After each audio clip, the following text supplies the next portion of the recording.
clear tu te ka chanela ka lo lom le ve ka cheu khonga in ka chanela in du khop lau lai le tha in ti lo lai te thuron te po eng tik lai po in ka dong song thei reng ani ti kha mi lo hriat sak do nia ole tun truma chuan drunken master kum sang kha jaku somsari pariata an ti chu hi kan clear ho vele thung don ani ke thira chu a hun thu ru ka chuan aron kala chuta chuan le kha thon lo omin chu le kha thona a in zia dan chuan boxing thiam tak mai charlie we chu thaturin an lo nge nani chu ba ka poisa po an pe ngal bok ke thira chu charlie we om nalama chuan aron kal ngala charlie we a mu vele chuan ke thira ani thule tu tenemo ama thattura an roi thu chu a thil kha tong mai ani charlie chuan mak ati hle maya ama roi tu chu that jok sela poisa po alet ni apek thei tur thu alo thil let ve thung ma se thandar lek chuan chu asom na chu alo hniala ama roi tu telaka rinom lo chu alo du bau lo ti chuan an pani chuan a hen sual ta a charlie chuan ke thira chu a hnelo kher mai kungfu zir na mun puya chuan zirlai tam tak chuan kungfu an lo zir me ka chutian practice lai chu an ho tu pa ber master ruang chuan alo clear dau mai engamo ngai tu chuak thut niop tak chuan a tho thu ta pona chuan a chuka a chu dona chuan a assistant nena chuan anau te chu lo en kol thaturin a hril zui bok a assistant chuan anau te chu zirtir na chu a han petran ta a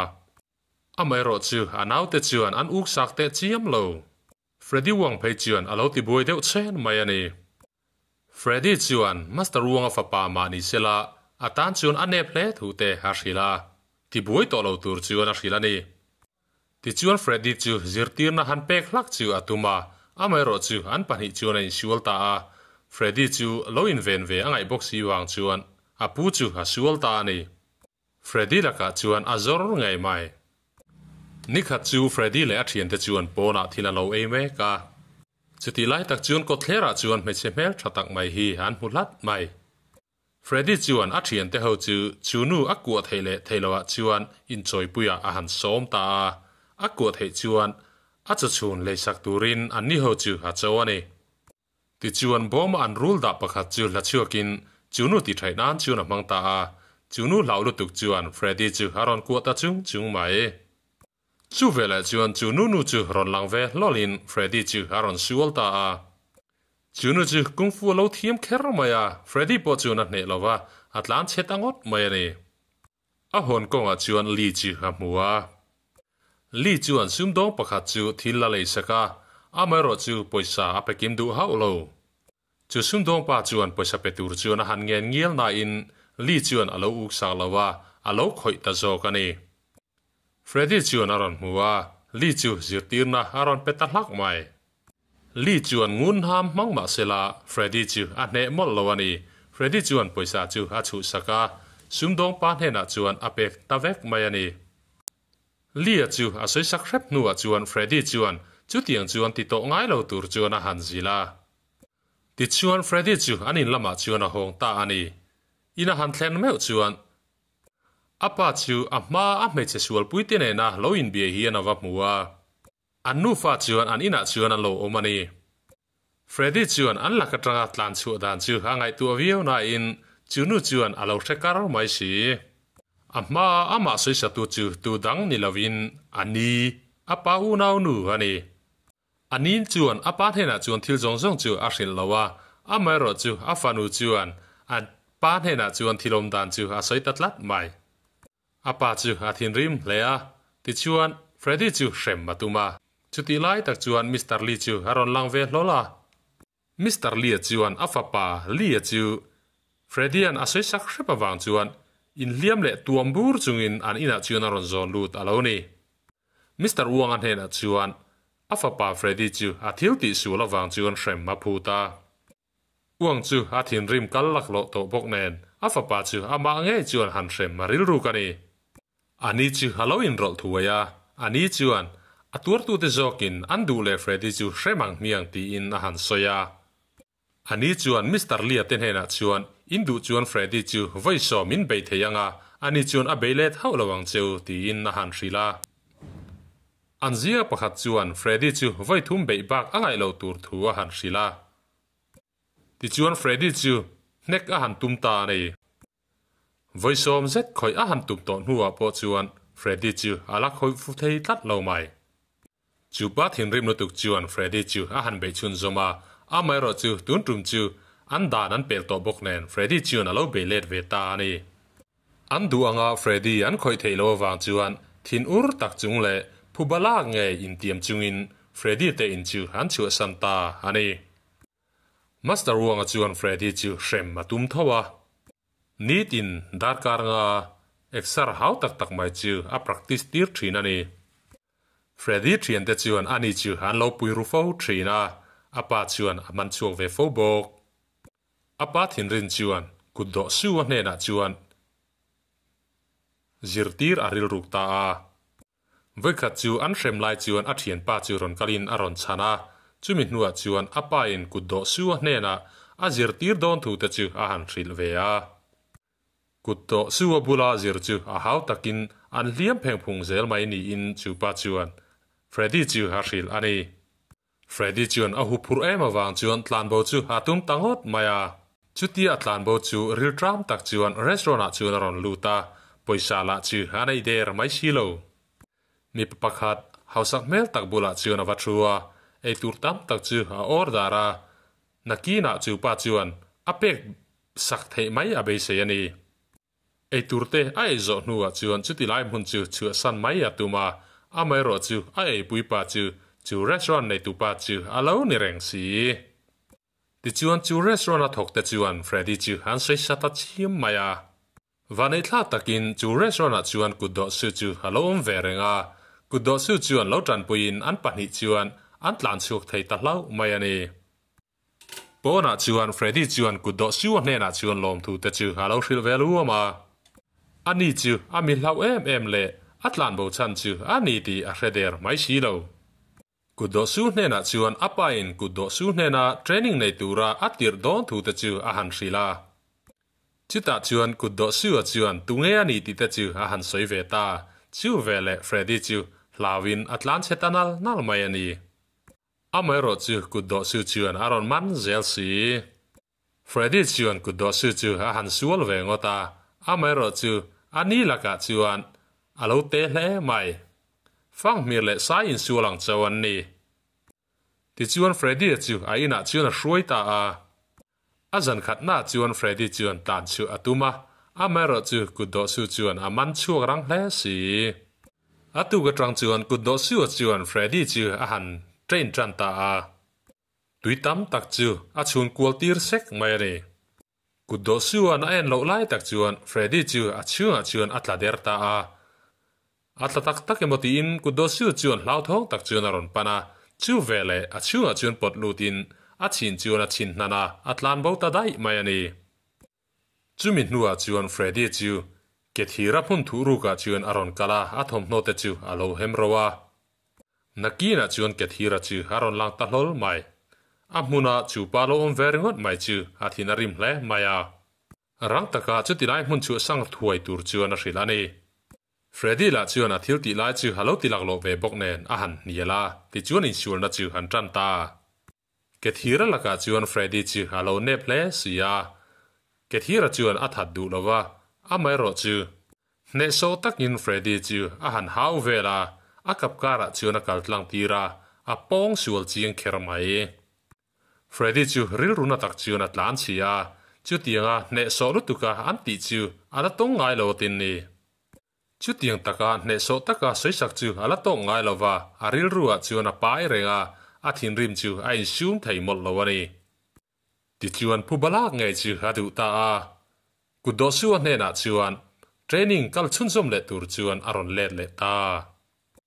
atu ga tang chuan Freddy chuan training chu han be tran ta a akut chu an train masak bera wang chuan akut chu arol hle maya ei turpo chu a ei hlei thei lo ani akut chu an training na saboka a chak to hle maya tuna chuan akut long ringot poin khokher te chu anuai som bi to mai nikha chu poisa khel na hmuna chuan an pu tu chuan an kala kuddo su chu amita chak em awang chuan poisa an hlo nual to ani poisa an lo hem to em awang chuan anei tu te chuan kal kiang to mai tur chuan an han tia an ni ro chuan poisa chu la lo zel an du si chu tia kal kian mai an tum to lai chuan an zinga papakhat chuan in choi puya chuan aron chole tatlat maya ti chuan an poisa nei zong zong chu an bet ta ni chu pa chuan an ni chu bum ma han tuma amai ro chu kuddo suwa mit chu halo chak kherang maya a bum tum na chu a mu chuak rang hle mai si chu vele an ni ho chu tlan chia ta han tum ngota Freddy chuan dang thuin poisa pele tur chuan han tia amai ro chu pa chuan luthira ani thule idu chuan min sual theyang ti te chuan han vaule ta atira chuan Freddy chuan ne lo hle maya amai ro chu tubo a mu ta tlat maya luthira lu chu a chu pong ta el ul maya ni kuddo su chuan Freddy chu poisa pe in zu lei tur chuan atira amai ro chu Freddy chuan zu chu lei lo chuan ei tur a lei zoka a zu a chuan tui polin dal tak chuan in a hon sakani chu ti lai chuan kuddo su chu zu a chaka wang chuan alo khur beu to si kuddo su chu zungol ve ani wang chuan zu tel lo chuan a chakna chu a hlo vek to ani lut hira chu tiang vai ho tu pa nen chuan phubalak tum chuan aron kala tiang vai thiam pa nen chuan kuddo su chu hanin suala chu ti lai tak chuan Freddy chu aron thlenga kuddo su chuan Freddy hena chuan zu chu halam ruaya amero chu a han in chuan zu chu alo dal hle mai sia ti chuan kuddo su chuan tiang vai ho tu pa chu a ne thei talo ani ti chuan an pani chuan an tlan che tangot mai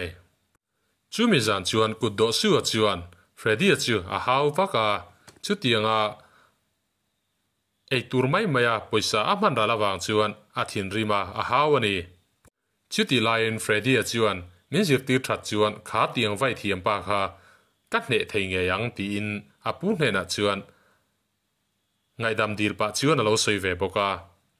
kuddo su chuan tuna chuan abur atran chau thu tele zir tur tam tak ala nei thu ta chu a han shrila tuna chuan Freddy po thil dang zir tura a in pe to thu ta chu soin zu chu an pani chuan a han in dun ta a an rui hne phleng chuan zu chu an in chara chumin hnuah chuan master pasari te thiam thil chu an zir dun ta ni chu master te thiam thil chu Freddy chuan ni tin zam tin mai chuan a zir ta tlau maya lelama ve thung chuan Mr. Lee chu Mr. Uang ai na chuan ron kal ya